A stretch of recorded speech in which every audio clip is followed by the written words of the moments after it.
Now you can't even leave your home. They see this as the greatest socialist power grab in American history and a gateway to statist and collectivism. I believe it's the greatest violation of individual rights in American history. That's Charlie Kirk. He's a frequent guest on Trump's Twitter timeline and seems to have a direct line to the White House. He has recently urged members of Turning Point USA to launch a peaceful rebellion against governors to reopen their states amid the COVID-19 global pandemic. But who is he?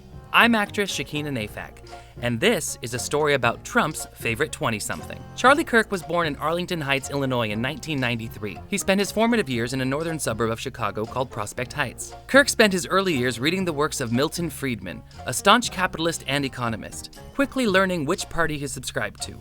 He attended high school in the northwest suburb of Chicago at Wheeling High. In high school, Kirk volunteered for Mark Kirk's Senate campaign, making phone calls on his behalf. Despite their last names, the two share no relation, but might share a similar ideology. In 2005, long before Charlie went to work for him, Mark Kirk said he was okay with discrimination against young Arab males from terrorist-producing states. When his senior year rolled around, Kirk and a few buddies boycotted the school's cafeteria for raising the price of a cookie from a quarter to 50 cents. The school was taking advantage of capitalism, something Kirk deeply subscribes to until it affected him. He created a Facebook group for the cookie cause, where he wrote, "Together we can show the establishment the power of our generation. Cookies are the highlight of most school days, only to be doubled in price without our consultation. No! Enough of the manipulation! We must stand together in this fight. Fight the power!" The boycott worked, and the school sold cookies at 25 cents a pop. The same year, Kirk wrote a piece for Breitbart called "Liberal Bias Starts in Economic Textbooks."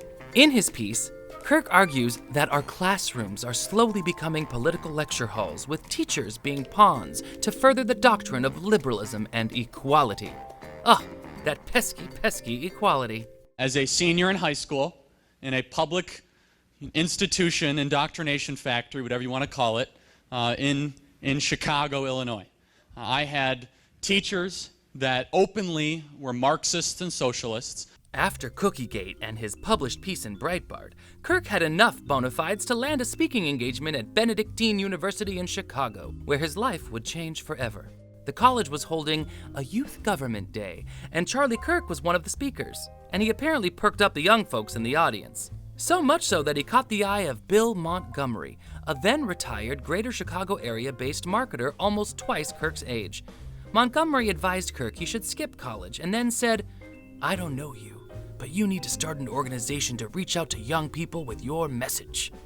In 2012, just a month after they met, the two launched Turning Point USA, a nonprofit conservative activist organization with a heavy focus on students and waging political warfare on campuses. The organization paints itself as a grassroots movement, but that's a stretch considering it has raised millions of dollars from Republican mega donors, GOP politicians, and other wealthy right-wingers and organizations, including $50,000 from the foundation of the nation's largest private prison company, which also owns and operates ICE detention facilities. Kirk knows young Americans are one of the most diverse and progressive age groups in American history, which is why he and his deep pocket backers have launched over 800 chapters of Turning Point USA, also known as TPUSA, on college and high school campuses across the country. When students on college campuses wear those beautiful Make America Great Again hats, and I'll tell you, if you want to be a rebel on a college campus, wearing a Bernie Sanders shirt will get you thumbs up, high fives, and invites to all the coolest parties. You want to be a rebel, wear that hat on a college campus. But long before Kirk wasn't getting invited to the coolest parties in town for donning a MAGA hat, he couldn't even imagine rocking one. In an interview with Wired in 2016, prior to Trump's nomination, Kirk said he is not the biggest Donald Trump fan in the world. He said Trump's potential presidency would make his goal harder. People are going to brand us and loop us in that bucket like, "Oh, you're the Donald Trump group. We're going to have to fight back against that." I don't understand how he thinks he's going to bring the party together when in an interview with CNN he keeps on calling Ted Cruz Lion Ted. Kirk is now the chairman of Turning Point USA's college campus arm called Students for Trump. He's become one of Trump's most ardent supporters and frequently sits down with the president and his family for discussions put on by Turning Point. I want to thank my great friend, and he's a young friend. He's a pretty young guy, Charlie Kirk. I said, "How old are you, Charlie?" Trump's favorite son, Don Jr., is also a fan of Kirk. There's a giant quote from Jr. on TPUSA's website. "I'm convinced that the work of Turning Point USA and Charlie Kirk will win back the future of America." But with friends in high places comes a critical spotlight on the organization. In a New Yorker article by Jane Mayer, she spoke with former minority members of TPUSA's staff who talked about the widespread discrimination and racism going on at Kirk's organization.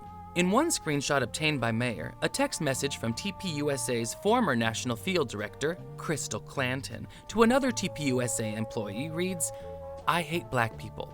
Like f them all. I hate blacks. End of story."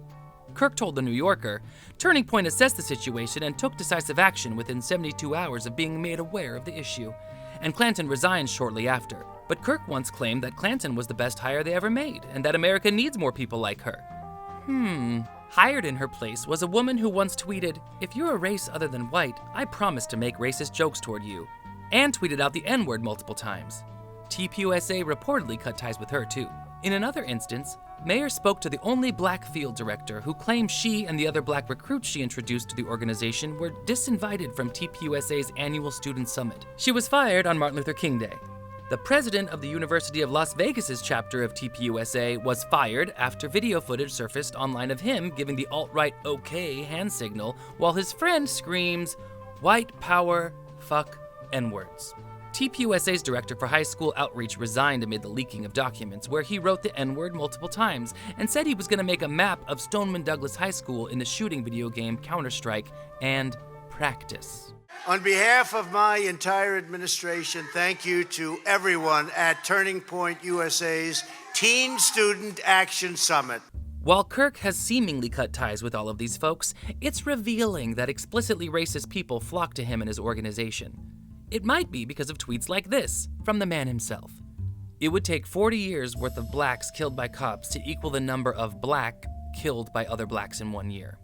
Whatever you think of Kirk, he seems to understand the politics of college students, despite never really attending college himself. If Trump wins re-election, it won't be without the help from Kirk and the deep pockets of his quote-unquote movement. A movement in part conceived from a fight for affordable cookies in Kirk's high school. It's just unclear if he has the right recipe to transform the future of America. Hey, thanks for watching Who Is. Did you know we have a podcast now too? On Who Is, the podcast, I'll dive deep into the fascinating lives of the people who run things, whose decisions impact every aspect of our lives. How did they get where they are today? And knowing that, what might they do next? From politicians to the ultra-rich, to military contractors and monarchs and media moguls, I'll introduce you to the reporters and experts who know these real-life world molders best. Sharp-eyed observers and confidants who observe our subjects as they make the decisions that define our everyday lives. To see more, hit the link or search Who Is on the iHeartRadio app or wherever you get your podcasts. And for more of the video series you know and love, be sure to check out the Snapchat versions and our series playlists on YouTube and Facebook.